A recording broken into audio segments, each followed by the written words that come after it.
Oh, welcome back into the basement, everybody. Basement Bar Sports, fourth and Uncensored podcast. I'm your host, Adam. Thank you for joining me. Hopefully soon we'll be able to get Brian and Sam back in the fold. Let's face it, the show is much better when it's all three of us. It's not just me yapping in your gums, or yapping my gums to you. I'll get better at this, I swear. So thank you guys for joining me this week. We have spring games. Spring has finally sprung for me and for all of the college football fans out there. It's not truly spring until we get our spring games, right? And we had a few over the weekend for the April 8th. There was a couple of schools that were going.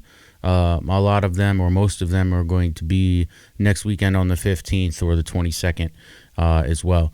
We have some definite notables. But some of the notables from the 8th for the early slate, we had like NC State and Auburn had their spring games on Saturday. We'll see how good old Gus Malzahn does down there in Auburn. He had some interesting things to say the last couple of weeks, which we'll actually get to some of that here later on. But some of the other notables that are going to be coming up here on the 15th, of course, Ohio State plays on the 15th, which is super important to moi. And we also have Cincy, Clemson. Cincinnati is interesting to me. With Luke Fickell being gone, are they going to be able to still be competitive? Was it the coach? Was it the recruiting that he had that kept Cincinnati going? I mean, they did have some extremely good cornerbacks there a couple of years. They had Desmond Ridder, who was there. It felt like 4 or 5 years easy.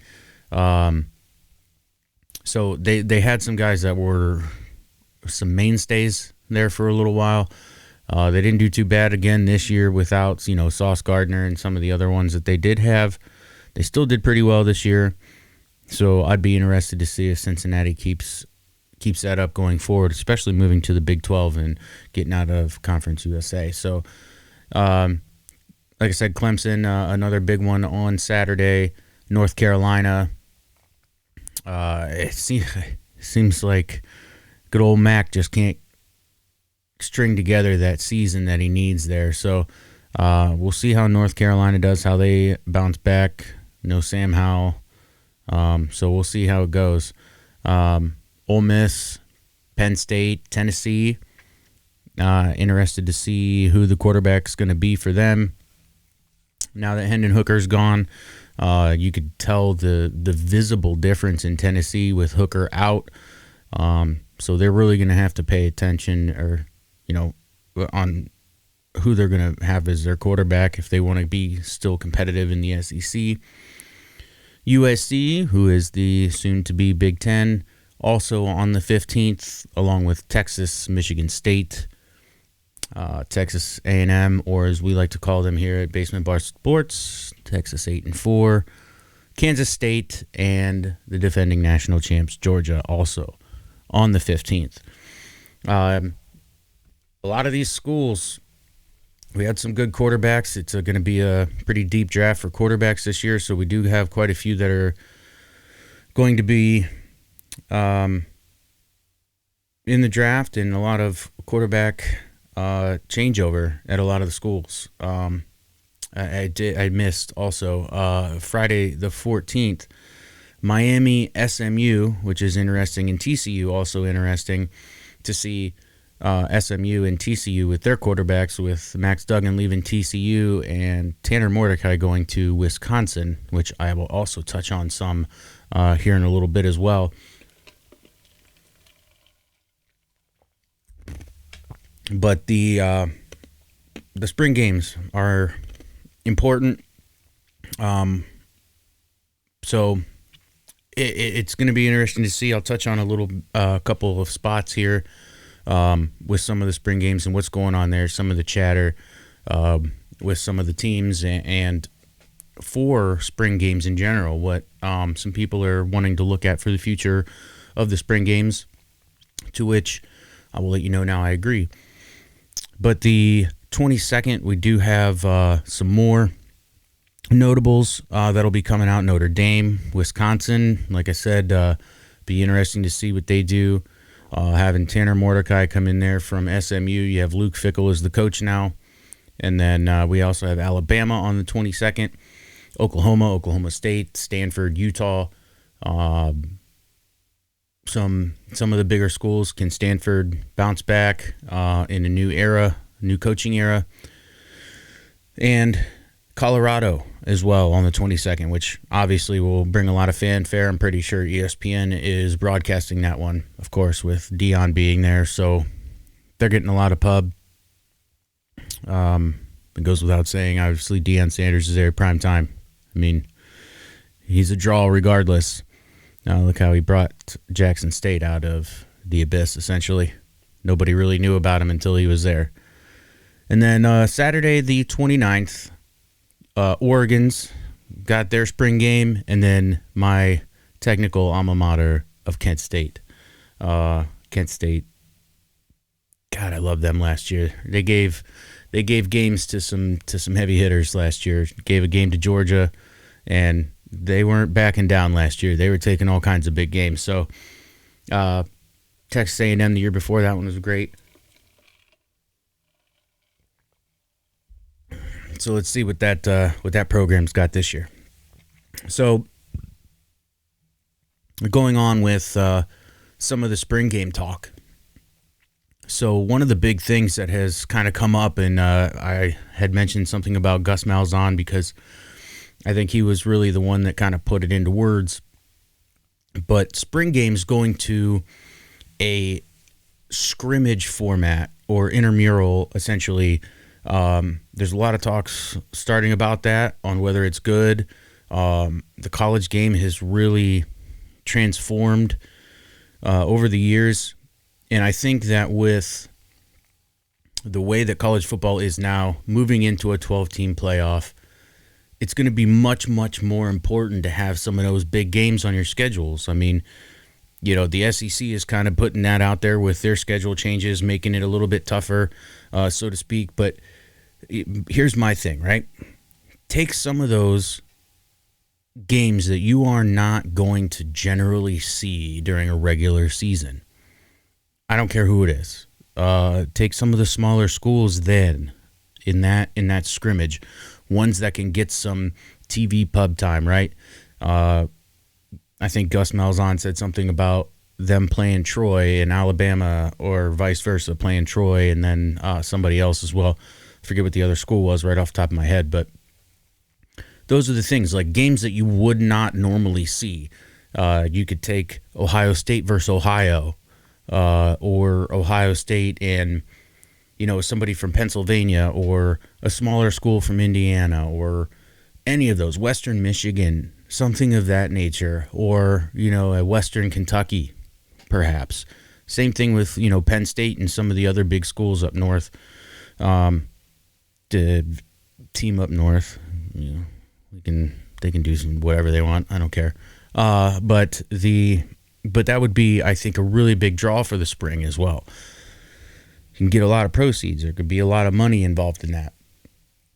And maybe you take some of those proceeds, and like Gus Malzahn said, maybe you put them to a charity, or maybe you do something of that nature with some of the proceeds or all of the proceeds for that game.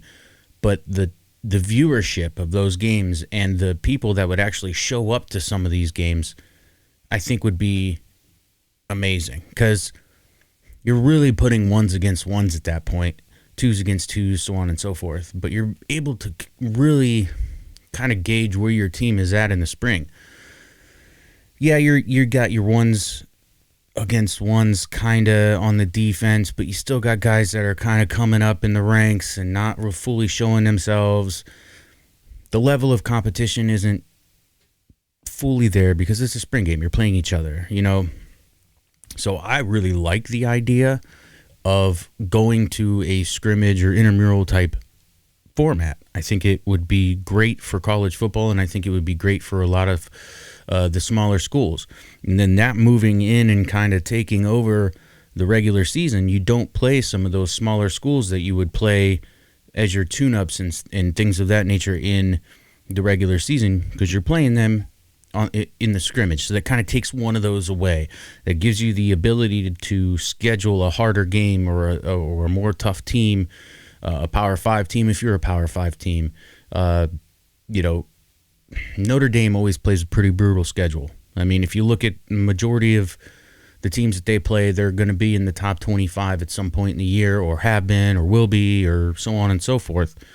For the most part, Stanford kind of fell off. USC fell off there for a couple of years, but they're back in it. So you always have the USC game. They play somebody big from the Big Ten every year, Ohio State, team up north, whoever it may be. Navy, they give them a tough fight every time, but there's always a tough schedule for Notre Dame, but I'd like to see some of the other schools go that route as well. You have your conference play, the Big Ten, East-West. You have the East-West for the SEC. I also would like to see those go away too, don't get me wrong. I don't think we should have an East and West. I think it should be more like the Big 12. I would like everybody to go to that Big 12 format where the best two teams are playing each other in their championship game, period. Doesn't matter whether they're from the East or the West. And it really sticks out, I think, in the Big Ten, because you're either going to have Penn State, Ohio State, or the team up north being your number one team and probably number 2 or 3 team as well. Those are the top 3 guys. But, moving forward, maybe with, some of the additions that have happened in the Big Ten West, maybe some of the schools are going to be prominent again. Who knows? I'll get to that here in a minute. But I really do like the possibility of running scrimmages in spring rather than just doing team on team. And I know that there's going to be traditionalists and things that, no, don't do that. But really, I mean, it's the game has evolved so much, and with how we have the playoff, the 14 playoff, it may not have mattered so much. But when we get to the 12-team playoff, meaningful games are going to matter. And meaningful games matter in the top 4, but you always have that look on the outside. Well, man, 5 or 6 could really be in there at number 4 or number 3, or, did they really pick the best 4? Now we're going to really have a barometer for how those teams really are. I mean, we've said before on some of our previous podcasts, you never know who's going to get hot. They may lose 1 or 2 early, right? But then they just go on a smoke show for the rest of the year, and they end up being one of the best teams in college football. And they're creeping in at, 9 or 10 because they have 1 or 2 losses, but they're the hottest team in college football at that point. So going into the playoff, they could make a run. You don't know. And I think that, going from that 4 to 12, we're going to see a little bit more of that, I hope. And with the gap kind of being bridged across the NCAA football landscape, you have schools that may not have been in the conversations before starting to come up. I mean, look at TCU this past year. Nobody thought they were going to be in the top 4, let alone maybe even the top 12 this year. But here they were in the top 4. Sure, they shit the bed when they played Georgia, of course, in the national championship. That was terrible. But, they played a really good game against the team up north. Ohio State played a really good game against Georgia and should have won that game. Wide left, of course. But it still stings. I won't lie to you. I was speechless for about 10 minutes when that happened. So, but you never know who's going to go on that run and who's going to be that team. We had UCF all those years ago that was, 12-0, and should have probably been in it. I mean, they could have gave anybody that was in the top 4 at that time a run for their money, but they were a small school. Their strength of schedule wasn't that great. And I think that some of these, with a 12-team playoff, you're going to see some of those smaller schools really taking on some more Power 5 teams, more blue bloods, if you want to call it that. Your Alabamas, your Georgias, Ohio States, team up north, Penn State, Oregon, USC, some of these blue bloods that are out there. I think we're going to start seeing some of these smaller schools really take on those bigger schools when we get into that 12-team playoff. And you can kind of see it now with the schedule changes. Even the SEC is thinking ahead, like, hey, we got to play more meaningful games because there's going to be more opportunity for us to put 12 teams in, because Lord knows ESPN is going to put as many SEC teams in as they can, or at least talk about putting as many in as they can. So, but anyways, moving forward. So, in talking about that East-West part of conferences and how I don't necessarily like it, it does seem like maybe there's a possibility for the Big Ten West to get a little bit stronger again. You got some names that have moved to the West that are big in college football. You have Matt Rhule coming back into the college game at Nebraska. Luke Fickell moving from Cincinnati to Wisconsin. He brings Tanner Mordecai with him from SMU, who has been putting up gaudy numbers at SMU. Granted, he's not going to be facing the same type and same level of competition as he will at Wisconsin, but Iowa every year has a defense, so I'd like to see him against a team like that, or even Ohio State, Penn State, team up north. Some of our powerhouses in the East. See how Tanner Mordecai plays against them. He put up just video game-like numbers in a lot of his games, but again, that was against opposition that isn't going to be as good as the Big Ten.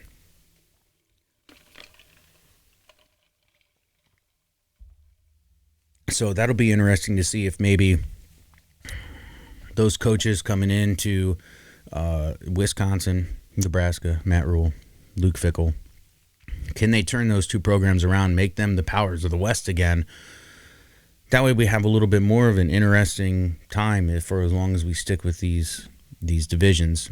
And it's going to be even more difficult to stick with divisions once we get more schools coming in. USC, UCLA coming into the Big Ten as well. You almost have to put them in the West. Are you going to bring somebody that's in the West now to the East? How does that alignment, is it going to work? Same with the SEC, bringing in Texas and Oklahoma. Do you put one of them in the East? Do you put one of them in the West? Do you move somebody from the East to the West that's already in there right now to kind of make room and make the geography right? Or do you just blast East and West all together and you just play the best two teams in the championship game for the SEC, Big Ten, Pac-12, whoever that there are? Do the Big 12 route. I like it. I think it really breeds more competition. I think we kind of saw it this past year with as much competition as was in the Big 12. You didn't really know who was going to make it to the championship game until the last game. Was it going to be Kansas State? Was it going to be Oklahoma? Was it going to be Texas?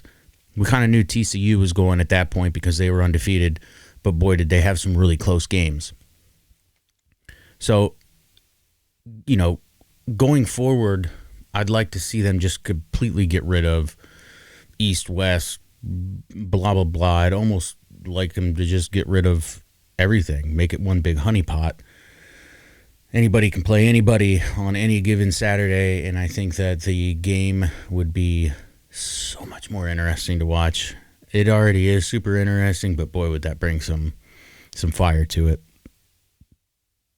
But we do have, all the rivalries and the things that need to stay. Ohio State, Michigan, gotta stay. Alabama and Auburn in the Iron Bowl. Things that, Notre Dame, USC has to stay. Again, I really think Notre Dame should go to the Big Ten. I think that would be logistically smart. I know that everything else they do pretty much is in the ACC, but man, I just think for football it makes sense. But, or they stay independent and they keep, with the 12-team playoff coming in, it gives them the opportunity to make the college football playoff every year, even if they lose one game, just because of how strong their schedule generally is. So maybe they stay independent. I don't know. We'll see what the future holds there. So one of the interesting things that I'm looking forward to in the spring games. Ohio State, obviously, is it going to be Kyle McCord or is it going to be Devin Brown? I think that's they're really close in spring practice right now. Devin Brown has been noted as the more athletic one, making the more athletic plays, but Kyle McCord showing some things in practice where he's being, the athletic type and making runs and getting first downs on runs and things of that nature. So no separation really. And at this time, when you're coming into the spring game, you still don't have any separation. Are we going to see that separation in the spring game? Are we going to see who steps up? Obviously, Devin Brown, freshman. Kyle McCord's been there now for a couple years. He sat behind Stroud. So, got a little bit of experience with Ohio State, more with the playbook, more camaraderie with the team. So maybe that shows up and he steps out in the spring game, but that'll be really interesting to see when we get there. So if somebody can separate themselves from the other one. But you never know. Maybe Devin Brown shows out instead. It's too close to call right now to say who's going to be the starter, who's not.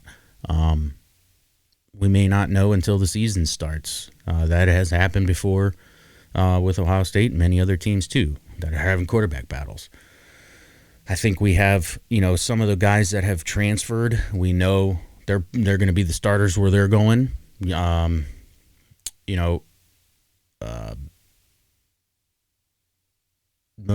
Dame with Sam, he's going to be the starter. Tanner Mordecai going to be the starter at Wisconsin. So you have some that where in their transfer where that they're starting. But then you have some other ones. Another interesting one that could happen is Arch Manning coming into Texas. Is he going to take it over from Quinn Ewers, or is Quinn Ewers going to be able to keep his spot? That'll be interesting. So really interesting to see what's going on with the quarterback battles all over the place. You have Alabama needing a new quarterback, TCU needing a new quarterback. There's going to be new faces in many, many places. Florida, they're going to be looking for another quarterback. Georgia, another quarterback. Who's going to be the starter at the first of the season? Hard telling, but it will be really interesting to watch some of these spring games and see who kind of stands out for all of these teams that are going to have new quarterbacks coming in. So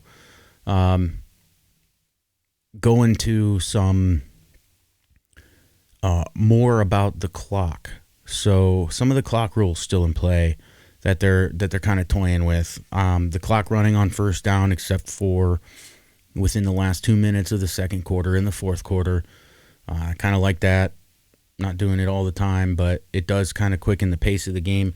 I think the average was right around 3 hours, 30 minutes, 35 minutes. Some of them going even longer than that. And one of the other interesting ones that has come out now too is taking like the XFL and keep running the clock after an incompletion as well. Now, I'm not 100% sure I like that idea. It works for the XFL, I guess, but I mean, it shortens the game by like 14 to 17 plays. So if you look at the disparagement between how many plays college runs to the NFL, it is a pretty big difference. And the way that the clock runs is part of that. But you have so many up-tempo offenses in college football that they run so many more plays, and it keeps the clock either stopping on first downs, because some of these teams that have high-powered offenses are getting first down after first down after first down. Incompletions, it still stops. So there's a lot of clock stoppage in college football. There really is. Unless it's a defensive game, and then it's going to go quicker. I'm sure that the, Iowa games, if you look at those, are going to be quicker than, an Ohio State game or an Alabama Clemson game. They're going to be, team scoring 60-some points. That game's going to take longer than a team that's scoring 7 and playing defense. So it would be interesting to see what they finally come up with, what finally boils down. I think, I don't know that we're going to see the full changes by the start of this season. I think maybe we'll see it more towards when we move to the 12-team playoff. I think maybe that's when we'll see some of these changes really take effect and take place. Things are still up in the air on that. So they're not 100% on what they're going to do with the clock management, but I do like keeping it going after the first down. I think that brings in a little more strategy to the game for not only the coaches but the teams, and the refs say, you know, they're already used to putting the ball down quick after a first down so they can keep going for those high-powered offenses. So it's not going to be much of a change for them if they're spotting the ball and the clock's still running. So they're already kind of in that practice of putting it down as quick as humanly possible after a play, even on first down, so those high-powered teams can keep going. So I don't see that as being an issue, because most of them are already doing that. So it just kind of par for the course at that point. So it'll be interesting to see what they come up with that. But I'm so stoked that we're finally in the spring games. We're seeing a little bit of college football. We're seeing a little bit more of the college football news out there, things going on. Really hope that they strongly look at the spring games going to scrimmages. I think it would be great for the game. And more meaningful football in the regular season if we can do it that way. You know, like I said, take those smaller teams, then get rid of one of those weak ones, especially the SEC. For the love of God, play a tougher schedule. The Walmart Walruses just should just not count in your season. It's just really, it is a scrimmage in the middle of the season. Do it at the spring game, make it a scrimmage, then play meaningful games in the fall. But that's pretty much all I got for you guys on this week. Hopefully, like I said, we'll be able to get Brian and Sam back in here. We can get our banter going again, back and forth. Love doing this with those guys. You know, life hits us sometimes, so we can't always do what we want to do. But we will hopefully be able to get that going again for you guys here soon. Definitely miss doing it with those guys because, man, we have some fun. So thank you guys again for joining me this week. We'll be back in another 2 weeks with another episode. We'll talk about some of the spring games that have happened, see if we got some people in the quarterback battles that are separating themselves from their competition. And I'm hoping Ohio State has a solidified one after the spring game. I really don't want to drag it all the way out until the fall. So again, thank you for joining me with the Fourth and Uncensored podcast, Basement Bar Sports. Everybody have a good couple of weeks. I'll talk to you again soon. Peace!